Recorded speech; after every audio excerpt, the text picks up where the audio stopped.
మీ పిల్లలతో తండ్రి కొన్ని మాటలు చెప్పాలనుకున్నప్పుడు తండ్రి మీరు నాకు కావాల్సిన సమయోచితమైన జ్ఞానాన్ని ఇవ్వండి తండ్రి.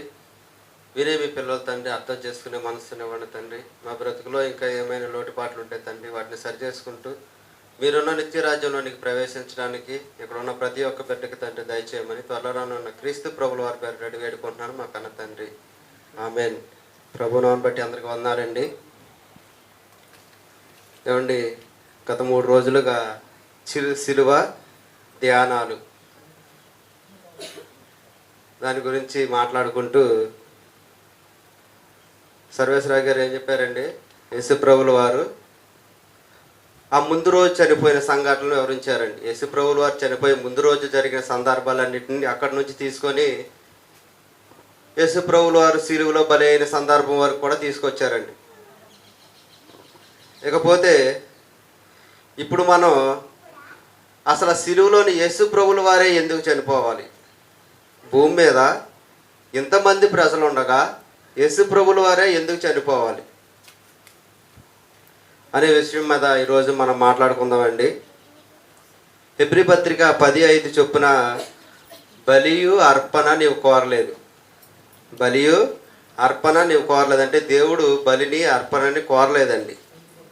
దేవుడు బలిని అర్పణను కోరకపోతే పాపుల కొరకు సిలువపై యేసుని ఎందుకు బలి చేశాడు? ఏమన్నా అర్థమైందండి? బలిని అర్పణను కోరకపోతే దేవుడు యేసు ప్రభుల వారిని సిలువపై పాపుల కొరకు ఎందుకు బలి చేశాడు అనే సందర్భం గురించి ఈరోజు మాట్లాడుకుందామండి. మరి పరలోక రాజ్యంలో ప్రవేశించాలంటే ఇంకొక అవకాశం కూడా ఉందండి. నిత్య జీవంలో ప్రవేశించాలంటే ఆజ్ఞలు మాత్రం పాటిస్తే చాలు అని ఒక సందర్భంలో మనం చదువుకుంటామండి. ఆజ్ఞలు పాటిస్తే నిత్య జీవంలోని ప్రవేశించినప్పుడు యేసు బలి అవసరమే ఉంది. అయితే దేవునికి ఒక ఆలోచన ఉందండి. ఏంటంటేనండి, పిల్లలు కావాలని ఆలోచన ఉందండి. అయితే దేవుడు మొదట ఆదాముని పుట్టించాడండి. ఆదాముని పుట్టించినప్పుడు ఎలా పుట్టించాడండి? పరిశుద్ధునిగానే పుట్టించాడండి. ఆదాముని పుట్టించినప్పుడు దేవుడు పరిశుద్ధునిగానే పుట్టించాడండి. మరి ఆదాము గారిని పరిశుద్ధునిగా ఎందుకు పుట్టించాడండి? దేవుడు పరిశుద్ధుడు కాబట్టి తన పుట్టబోయే పిల్లలు కూడా పరిశుద్ధులుగా ఉండాలని దేవుడు ఆదాము గారిని పరిశుద్ధులుగానే పుట్టించారండి. అయితే కొద్ది రోజులకి ఆదాము గారు ఏం చేశారంటే దేవుని యొక్క ఆజ్ఞను అతిక్రమించి పాపం అనేది చేశారండి. పాపం చేసినప్పుడు ఏమైందండి, ఏదైనా తోటలో నుండి బయటికి గెంటిపడ్డారండి. అంటే దేవుని యొక్క శాపానికి గురయ్యారండి. ఇక ఆదాము గారి తర్వాత అతనికి పుట్టిన కుమారుడైన కయ్యీని గారు ఏం చేశారండి, తన సొంత తమ్ముడైన హేబేల్ని చంపేసి నరహంతకుడిగా మారిపోయాడండి. ఇక ఇశ్రాయేలీల కాలానికి వచ్చేసరికి వీళ్ళు ఎలా మారిపోయారంటేనండి పాపులుగా మారిపోయారండి.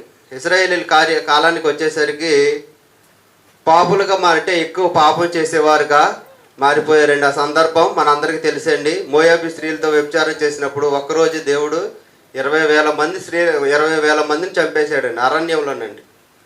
ఈ యొక్క సందర్భాలన్నీ మనందరికీ తెలిసినాయండి.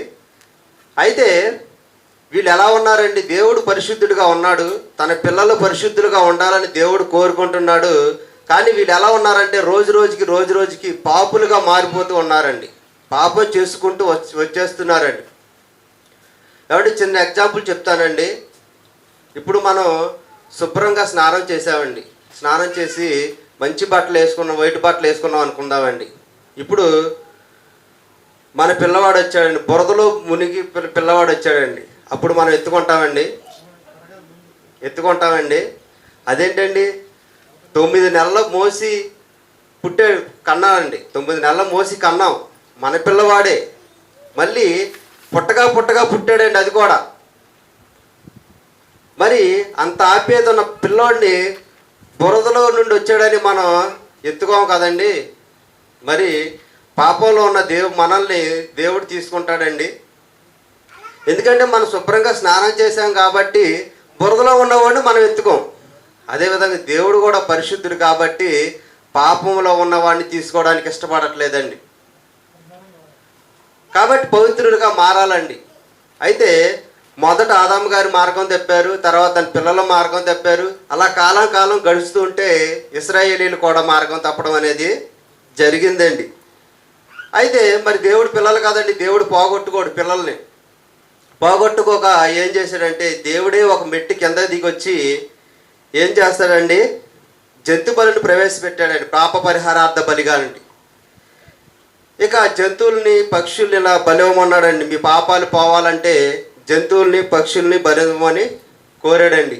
ఎందుకు కోరడం అని జరిగిందంటేనండి, దేవుడు పరిశుద్ధుడు కాబట్టి మనం కూడా పరిశుద్ధులుగా మారాలంటే ఆ యొక్క బలి అర్పించడం అనేది చాలా అవసరమండి. సరే, దేవుడు మీరు చేసిన పాపాలు పోవాలంటే జంతువులు బలిని ఇవ్వమన్నాడండి. అవి ఎలాంటి బలిని ఇవ్వమన్నాడు ఒకసారి చూద్దామండి. లేవీకాండము 22వ అధ్యాయము 18 వచనం నుండి 22 వచనాలండి.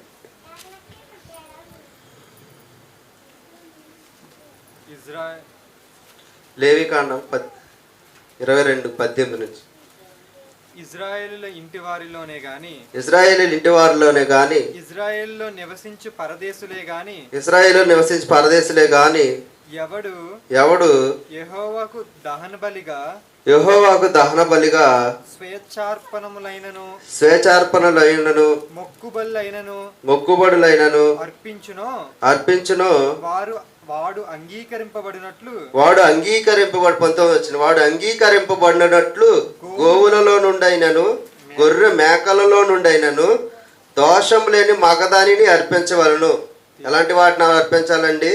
దోషం లేని మగవాటిని అర్పించాలి. దేనికి కలంకం ఉండునో దానిని అర్పించకూడదు, అది మీ పక్షాన అంగీకరింపబడదు. ఒకడు మొక్కుబడిని చెల్లించుటకే గాని స్వేచ్ఛార్పణం అర్పించుటకే గాని సమాధాన బలి రూపముగా గోవునైనను గొర్రెనైనను మేకనైనను యెహోవాకు తెచ్చినప్పుడు అది అంగీకరింపబడినట్లు దోషము లేనిదై ఉండవలెను. దానిలో కలంకమేదియు నుండకూడదు. గుడ్డిదేమి, కుంటిదేమి, కొరత గలదేమి, గడ్డలు గలదేమి, గజ్జి రోగము గలదేమి, చిరుగుడు గలదేమి అట్టి వాటిని యెహోవాకు అర్పించకూడదు. ఏమండి, ఇప్పుడు మనం చదువుకున్న లిస్ట్ అంతా ఏం చేయకూడదు అంటండి? కలంకం గల వాటిని అర్పించకూడదండి. గుడ్డిదాన్ని కానీ, గజ్జి రోగం ఉన్నదాన్ని కానీ, కుంటిదాన్ని కానీ, అంటే కలంకం ఉన్న వాటిని, దోషం ఉన్న వాటిని మాత్రం దేవునికి అర్పించకూడదండి. అంటే ఎలా ఉండాలంటే నిష్కలంకమైన వాటిని అర్పించాలని దేవుని యొక్క లేఖనాలు చెప్తున్నాయండి. అయితే ఇశ్రాయేలీలు ఏం చేశారంటేనండి, దేవుడు చేసిన పాపానికి దేవుడు బలి అర్పించమన్నాడు కదని వీళ్ళు పాపం చేయడం బలి అర్పించడం, పాపం చేయడం బలి అర్పించడం. ఇదేంటంటే ఎప్పుడు పాపం చేయడం బలి అర్పించడం ఒక అలవాటుగా మారిపోయిందండి. ఇది ఎలా ఉందంటేనండి, అవకాశం ఉందని పద్దాకి వీళ్ళు పాపం చేస్తున్నారండి. 108 ఉందండి. ఇప్పుడు గవర్నమెంట్ వారు 108 పెట్టినప్పుడు ఇప్పుడు 108 ఉందని యాక్సిడెంట్లు చేస్తున్నారండి. అలా ఉందండి పరిస్థితి. ఇప్పుడు యాక్సిడెంట్ అయిన తర్వాత 108ని తీసుకెళ్ళడం కాదండి, 108 ఉందని వీళ్ళు ఏం చేస్తున్నారంటే యాక్సిడెంట్ చేస్తున్నారండి. అలాగా ఇశ్రాయేలీలు ఏం చేశారంటే, మనం చేసిన పాపానికి ప్రాయశ్చిత్తం ఉందని ఈ జంతువుల్ని దేవుడు అర్పించమన్నాడని వీళ్ళు పాపం చేయడం అనేది అలవాటుగా మారిపోయిందండి ఇశ్రాయేలీలకి.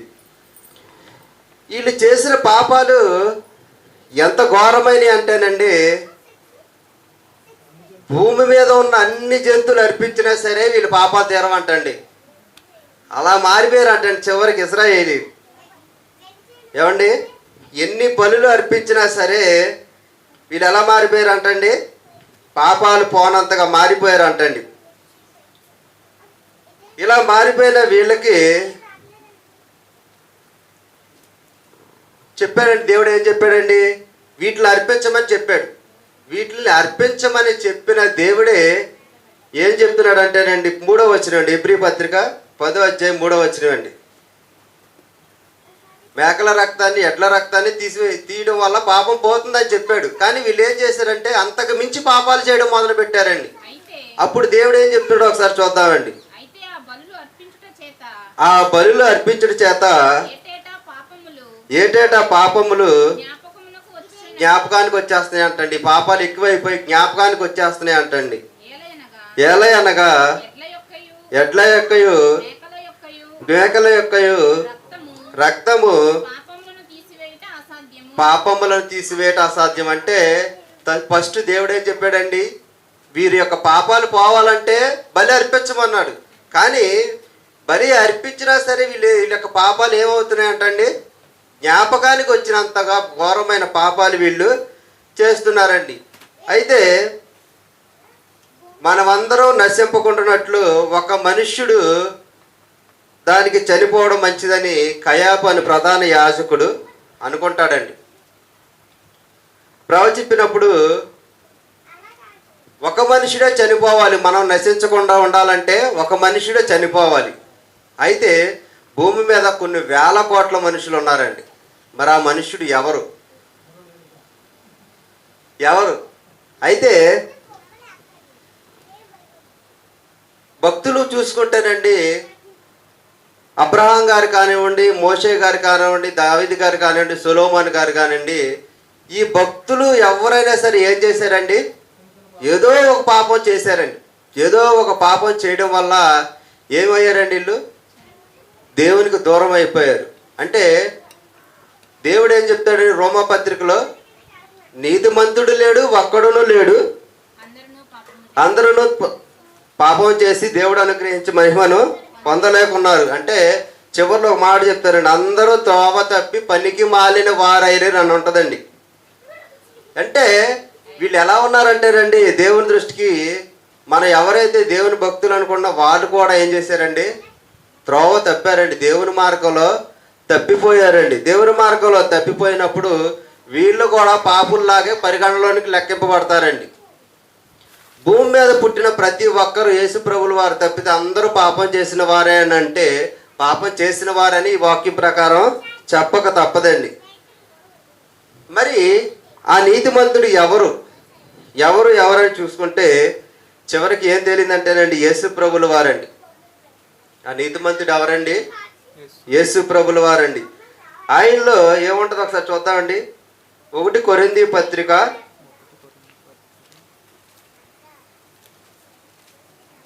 1వ అధ్యాయము 19వ వచనమండి.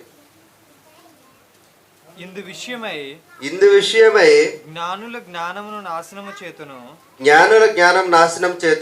వివేకుల వివేకమును శూన్యపరుతును అని రాయబడి ఉన్నది. 1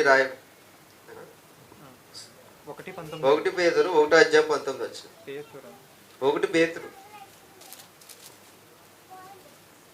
1:19. అమూల్యమైన రక్తము చేత అనగా నిర్దోషమును నిష్కలంకమున గొర్రెపిల్ల వంటి క్రీస్తు రక్తము చేత. ఎవరిదండి? క్రీస్తు రక్తము చేత. ఎలాంటి రక్తం అంటండి ఇది?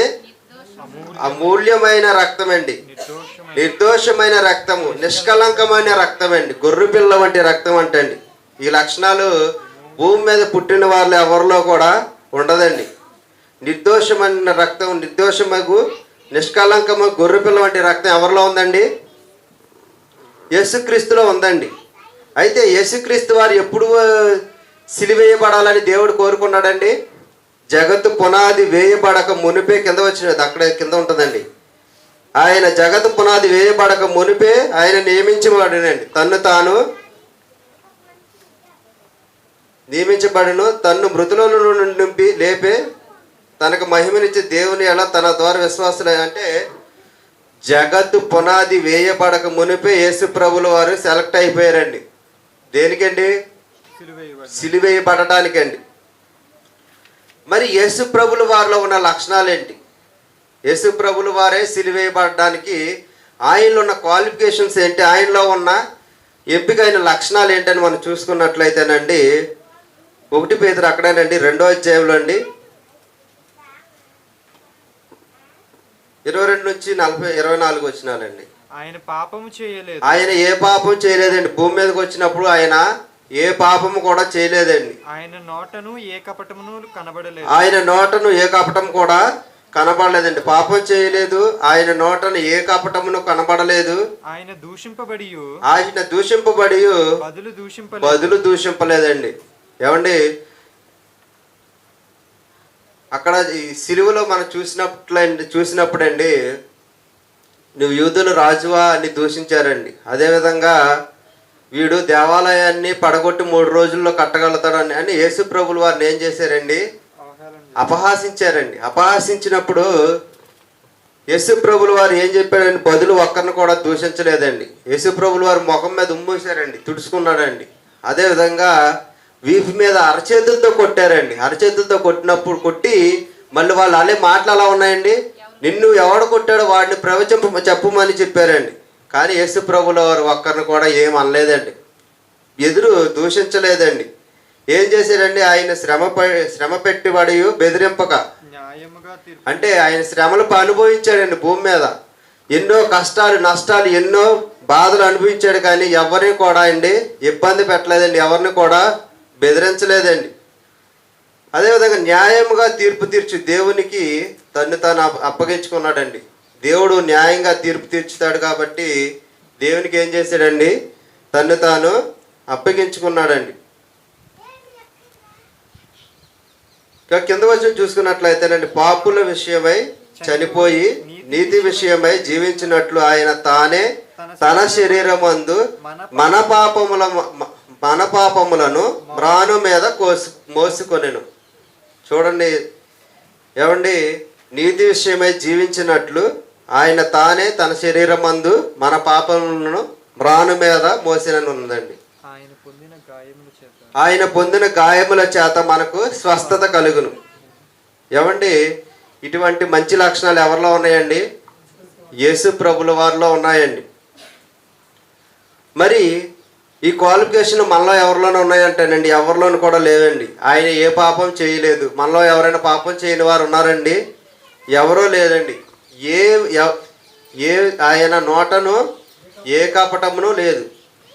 ఏమండి, ఎవరైనా మనల్ని ఏమైనా అన్నారనుకోండి, మనం ఊరుకోమండి.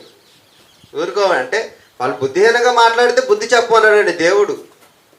కానీ వాళ్ళు దూషించినా సరే యేసు ప్రభువులో నువ్వు యూదుల రాజు అన్నప్పుడు కూడా దేవుడు యేసు ప్రభువులో ఏం చేశాడండి? వాళ్ళు దూషించలేదండి. నువ్వు అన్నట్టు అని సైలెంట్గా ఉన్నాడండి. అంటే ఎదురుగా భక్తిహీనులు ఉన్నప్పుడు ఏం చేశారండి? యేసు ప్రభువుల వారు మౌనంగా ఉన్నారంటే, వాక్య భాషలో చెప్పాలంటే నోటికి చెక్క వేసేసుకున్నారండి. ఆ టీవీలో చూసినప్పుడు మనం వాళ్ళు ఏమన్నా సరే సైలెంట్గా అలా ఉన్నారండి. అది ఒకటి. తర్వాత నేను మరియమ్మ గారిని కూడా గమనించానండి. ఆవిడ మానసికంగా బాధపడుతుంది కానీ ఏం చేయలేని పరిస్థితి అండి. అదేవిధంగా యేసు ప్రభుల వారి విషయం ఎలా ఉన్నారండి? పాపం చేయలేదండి. భూమి మీదకి వచ్చి ఏ పాపం చేయలేదండి, ఎవరిని దూషించలేదు. ఆయన అక్కడ కపటమే లేదండి. న్యాయముగా తీర్పు తీర్చి దేవునికి తను తాను అప్పగించుకున్నాడండి. ఇటువంటి మంచి లక్షణాలు యేసు ప్రభుల వారిలో ఉన్నాయి కాబట్టేనండి జగత్ పునాది వేయబడక మునిపే మన పాపముల కొరకు సిలువలో బలి అవ్వాలని దేవుడు ఏం చేశాడండి? జగత్తు పునాది వేయబడక ముందే ఎంపిక చేశాడండి దేవుడు. యేసు ప్రభుల వారే ఎందుకు సిలువపై బలి అవ్వాలండి? భూమి మీద ఎంతమంది మనుషులు ఉండగా అంటే యేసు ప్రభుల వారు ఏ పాపం చేయలేదు. న్యాయంగా తీర్పు తీర్చి దేవునికి ఏం చేశారండి? తను అప్పగించుకున్నారండి. ఒక్క మాటలో చెప్పాలంటే భూమి మీదకి వచ్చిన యేసు ప్రభుల వారు ఏ పాపం చేయలేదండి.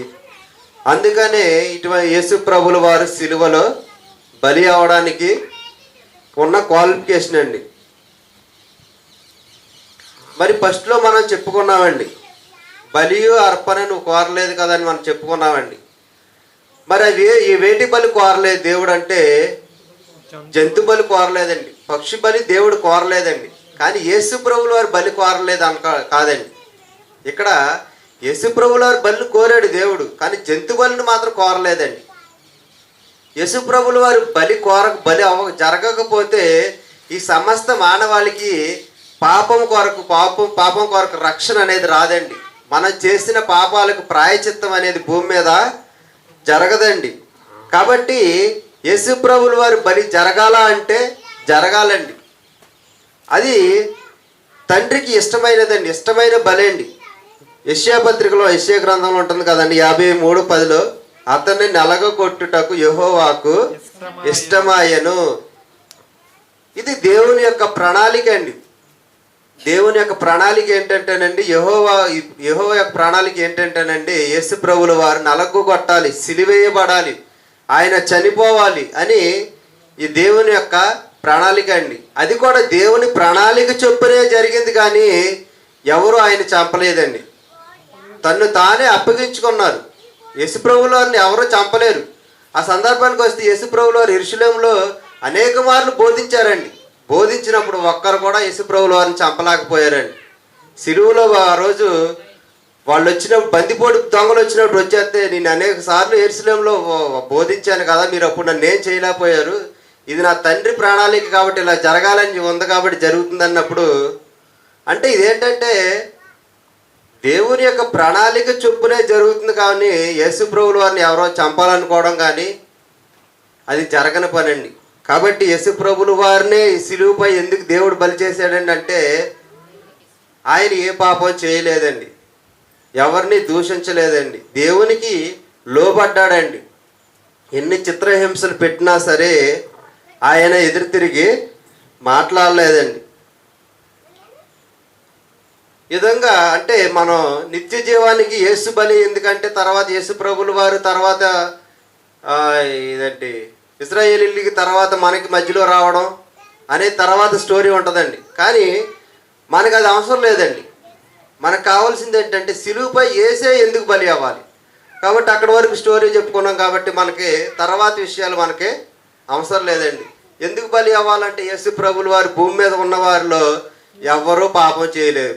ఉన్నవారు అందరిలో యేసు ప్రభులో పాపం చేయలేదు. ఆయన ఒక్కడే ఎంపికయ్యారు. ఆయన కూడా పరలోకం నుండి భూలోకానికి వచ్చాడు యేసు ప్రభుల వారండి.